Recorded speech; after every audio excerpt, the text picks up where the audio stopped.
Yo, what's the word? Brianna Leshai here, back once again for your entertainment, and today I'm going to be telling you guys how I got into the illustrious, and I mean the illustrious, Howard University. I'm going to be going over my stats, personal essay, and I'm going to be giving you guys tips.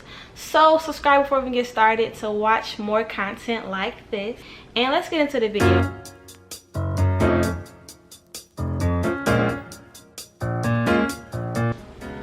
Okay, so my number one tip is to apply early action. Now the reason I say this is because, for one, you'll get your results back before December, so you'll have plenty of time to adjust if you don't get in, or look at your financial aid package if you do get in. Hopefully you get in, boom boom boom. But let me get into my GPA though. So when I applied early action, I had a 3.68. The reason it's a 3.7 on here is because obviously went up fourth quarter, so my ACT score was a 25. It was average, but it's whatever. I kind of like took it 3 times. The first time I took it, I got a 21. I took it the second time, I got like a 22 or something. Then I had got the 25. When I got the 25, I was just like, cut it there. I don't really care that much, because I feel like they don't really look at the ACT, to be honest with you. There's so much more that goes into the application that they look at. That's why I say focus on your extracurriculars. That could be a number 2 tip. Yeah, I'm gonna make that number 2 tip actually. Focus on your extracurriculars because that's what they're gonna look at the most, and it's more important for them to know what you're doing outside of the classroom. So let's get into my extracurricular activities. Before I even get started with this, just know, hey Sammy, little bad self. What I was gonna say, oh yeah, so just know that it's important to have quality over quantity. And what I mean by that is, it's okay to have 2 or 3 activities that you're really involved in. And when I say involved, I mean have leadership positions, or some type of extra role in it, not just you going and leaving, not doing nothing, because that's not really that important if you ask me. So my top extracurricular was class presidency. I was class president from not freshman year, from sophomore year to senior year, and that took up a lot of my time. There's a lot of planning that goes into being class president, organizing events, organizing fundraisers to raise money for the class. So that was my top thing that I was doing, that I was most of my time was going towards. So find whatever you're interested in and just really stick to it, and hopefully you can move up to higher positions, and that will look wonderful on your resume. My second one was a posse nomination. Posse was basically, how could I put this, I got recommended to go to college for free. Like if I chose one of the colleges that they recommended to me, I would have had free tuition, but I obviously didn't pick that since I'm going to Howard. But it's okay.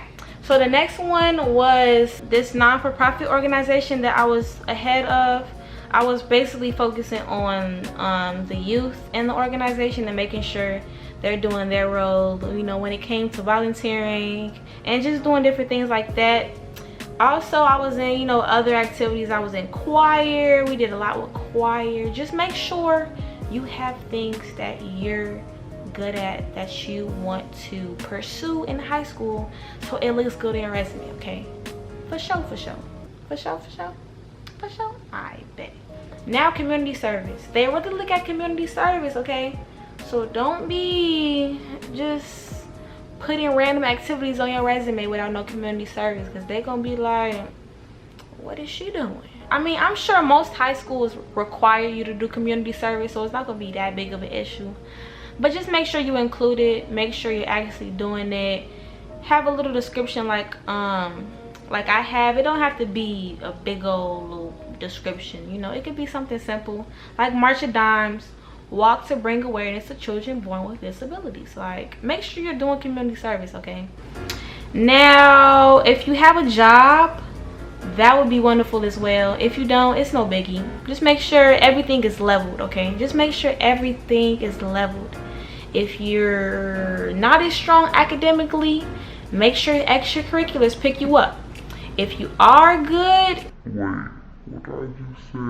If you are good academically, make sure you still have the extracurriculars, because they're still gonna look at that. Don't think they're not gonna look at that because you have a freaking 4.0, because they are.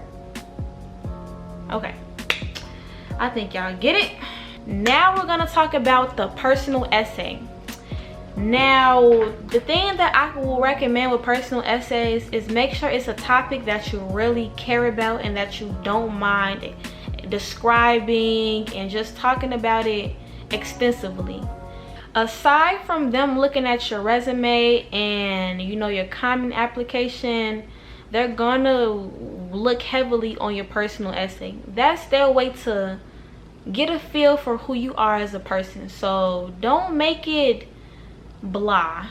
Don't think of it like a regular essay that you're going to turn into an English class, because that is nothing like it. They really want to see who you are and how you describe yourself, or how you describe an experience, how you describe something important in your life. Just make sure it's very descriptive, it describes you, and write it in a way that you would say it. I'm going to read my first paragraph of my personal essay so you guys can get a feel for how your introduction could go, or how it should go, or I don't know.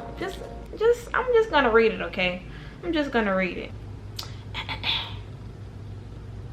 Behind the tinted windows of the perfectly coated Cadillac Escalade sits the president/CEO of a minority-owned funeral home on the west side of Chicago, with his vice president in the passenger seat. The purling white Escalade glides on Vogue 22 white-walled rims with a Corvette engine beneath the surface. If this doesn't draw enough attention, the customized mesh grille... They so loud out there. The customized mesh grille inevitably moves the uniquely dominated vehicle to the next level. They so loud. To me, it looks like a long, unnecessarily oversized rectangular box. But to my dad, it is a symbol of his accomplishments. It's not a poem. My dad has been in the mortuary field for a very long time. He's an owner of a funeral home.